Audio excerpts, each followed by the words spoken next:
So the next text structure that we are going to focus on is called problem and solution. Okay? So problem and solution is a text structure that, like the name tells us, focuses on the problem or a problem and different solutions to that problem. So usually it'll be one problem and it will have multiple solutions to it, different ways to fix the problem that they're having, whatever the problem might be. Okay? So this first slide says, sometimes an author will want to explain a problem and then show one or more solutions. So we call it problem and solution.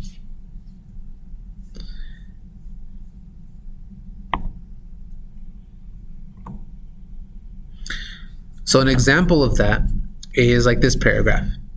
Heavy rains can cause flooding in small streams. So there's our problem. For weather forecasters and local authorities, this flooding can be difficult to predict. So because of all this flooding, they can't always say where it's going to flood or when or things like that. Yes, Alexa? Can we go on that? No, you can just watch my screen. That's fine. Okay. Fortunately, the United States Geological Survey has more than 7,000 stream gauges that measure water flow. These stream gauges help scientists to monitor water levels in good and bad weather. So they start off by telling us what is the problem, that when it rains really bad, that scientists can't always tell people where it's going to flood. So the solution, or one of the solutions, is that they have a lot of little, what they call stream gauges, and they put them in the streams and they measure all the water flow. So if they take a look at the stream gauges and they notice that, let's say the stream over here has a lot of water going through it all of a sudden, then they know this is where the flooding is going to be. Or if they see that it doesn't have a lot of water, or it has the normal amount of water flowing through it, they know that they don't have to worry about it, that's not the stream where it's going to flood.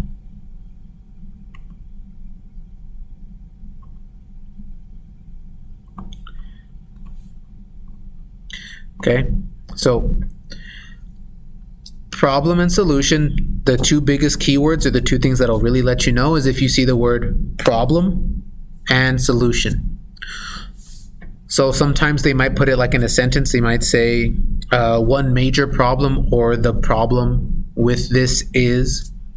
And then for solution, especially if they give us multiple solutions, they might say one possible solution is, or one solution is, or they might even say one way to solve this. Now, they don't always just say problem or say solution. Sometimes they use other words that mean the same thing.